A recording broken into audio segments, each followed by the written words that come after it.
Hi friends, green ലൈറ്റിൻ്റെ പുതിയൊരു വീഡിയോയിലേക്ക് സ്വാഗതം. ഞാൻ ഇന്ന് എൻ്റെ ഗാർഡനിലുള്ള ഒരു പുതിയ ചെടിയെ പരിചയപ്പെടുത്തുകയാണ്. തോൺലെസ് ക്രൗൺ ഓഫ് തോൺസ് എന്നാണ് ഈ ചെടിയുടെ പേര്. ഇതിൻ്റെ ശാസ്ത്രീയ നാമം യുഫോർബിയ ജെറാൾഡി എന്നാണ്.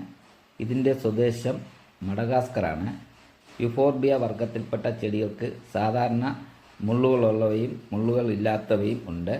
ഈ കാണുന്ന ചെടി മുള്ളുകൾ ഇല്ലാത്തവയാണ്. ഇതിന് മൃദുലമായ തണ്ടുകളാണുള്ളത്. നല്ല പരിചരണം നൽകിയാൽ വർഷം മുഴുവൻ പൂവിടും. ഈ ചെടിക്ക് താരതമ്യേന കുറഞ്ഞ പരിചരണം മതി. കള്ളിച്ചെടികൾ നട്ടു വളർത്തുന്ന രീതിയിൽ പരിചരിച്ചാൽ മതിയാകും. ധാരാളം സൂര്യപ്രകാശം ആവശ്യമാണ്. ദിവസവും 4 മണിക്കൂർ മുതൽ 6 മണിക്കൂർ വരെ നേരിട്ടുള്ള വെയിൽ ലഭിക്കുന്ന സ്ഥലത്ത് വെച്ച് കഴിഞ്ഞാൽ ധാരാളം പൂക്കൾ ഉണ്ടാകും. പ്രകാശം ലഭിക്കാത്ത സ്ഥലത്ത് വെച്ചാൽ പൂക്കൾ കുറയും. ചെടിക്ക് അമിതമായ നനവ് ഒഴിവാക്കുക. ഈർപ്പം മണ്ണിൽ തങ്ങി നിൽക്കരുത്. മാസത്തിലൊരിക്കൽ നേർപ്പിച്ച വളം ദ്രാവകരൂപത്തിൽ നൽകാം. പൊട്ടാസ്യം കൂടുതലുള്ള വളങ്ങൾ പൂവിടാൻ സഹായിക്കും. ചൂട് വളരെ ഇഷ്ടപ്പെടുന്ന ഒരു ചെടിയാണ്.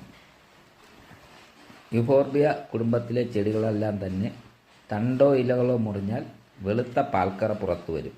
ഈ കറ വിഷാംശമുള്ളതാണ്. ഇത് ചർമ്മത്തിൽ തട്ടിയാൽ അലർജി, ചൊറിച്ചിൽ, ചുവപ്പ് നിറം എന്നിവ ഉണ്ടാകാം. കണ്ണുകളിൽ തട്ടിയാൽ ഗുരുതരമായ പ്രശ്നങ്ങൾ ഉണ്ടാക്കാം. ചെടി കൈകാര്യം ചെയ്യുമ്പോൾ കയ്യുറകൾ ധരിക്കാൻ ശ്രദ്ധിക്കുക. കുട്ടികൾക്കും വളർത്തുമൃഗങ്ങൾക്കും എത്തിപ്പെടാൻ സാധ്യതയില്ലാത്ത സ്ഥലത്താണ് വയ്ക്കേണ്ടത്. നല്ല നീർവാർച്ചയുള്ള മണ്ണ് ഇതിന് അനുയോജ്യമാണ്. അതായത് കാറ്റസ് സെക്കുലൻ്റ് വർഗത്തിൽപ്പെട്ട ചെടികൾക്ക് നൽകുന്ന തരത്തിലുള്ള പോട്ടി മിക്സാണ് ഇത് നടാൻ ഉപയോഗിക്കേണ്ടത്. പൂക്കാലം കഴിഞ്ഞതിന് ശേഷം ചെടിയെ പ്രൂണിങ് ചെയ്യുന്നത് നല്ല ആകൃതി നൽകാനും കൂടുതൽ ശിഖരങ്ങൾ ഉണ്ടാകാനും സഹായിക്കും. തണ്ടുകൾ മുറിച്ച് നട്ട് എളുപ്പത്തിൽ പുതിയ തൈകൾ ഉണ്ടാക്കാം.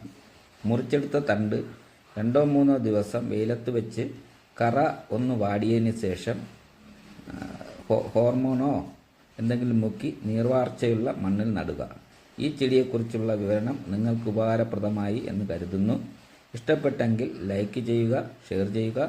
ചാനൽ സബ്സ്ക്രൈബ് ചെയ്യാൻ മറക്കരുത്. മറ്റൊരു വീഡിയോയുമായി കാണാം. അതുവരേക്കും എല്ലാവർക്കും ബൈ.